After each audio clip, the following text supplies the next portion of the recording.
siang, saya Serri Valentina akan menyampaikan berita teraktual yang terjadi di seputar Sumatera Selatan dalam info hari ini, Rabu di Palpos Channel.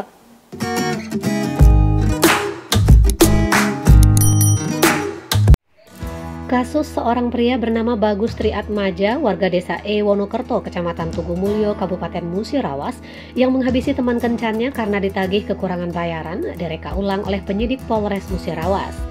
Reka ulang untuk melengkapi berkas perkaranya tersebut digelar di lokasi kejadian di bekas konter pulsa depan rumah pelaku sendiri pada hari Selasa 28 September 2021.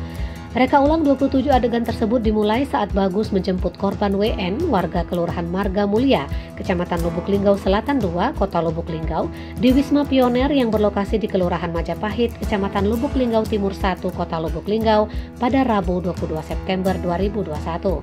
Kemudian keduanya menuju eks counter pulsa di depan rumah pelaku.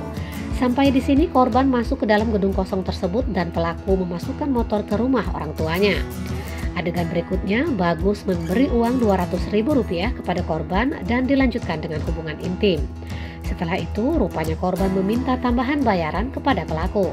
Namun permintaan tersebut ditolak pelaku karena tidak memiliki uang lagi. Sempat terjadi cekcok mulut antara pelaku dan korban, sampai akhirnya pelaku gelap mata dan mencekik leher korban hingga akhirnya tewas. Selanjutnya jasad korban diseret ke kamar mandi dan ditutupi dengan seng. Adegan terakhir terlihat saat orang tua korban mencium bau menyengat dan terkejut mendapati sosok mayat di kamar mandi. Kapolres Musirawas AKBP F. Ranedi melalui Kasat Reskrim Polres Musirawas AKP Alex Andrian mengungkapkan rekonstruksi dilakukan untuk mengetahui secara detail kejadian pembunuhan di TKP. Menurutnya dari rekonstruksi ini terungkap juga ada perencanaan. Mariati melaporkan dari lokasi reka ulang untuk Anda.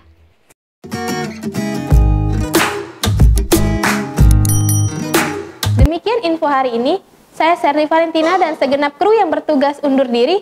Selamat siang dan terima kasih.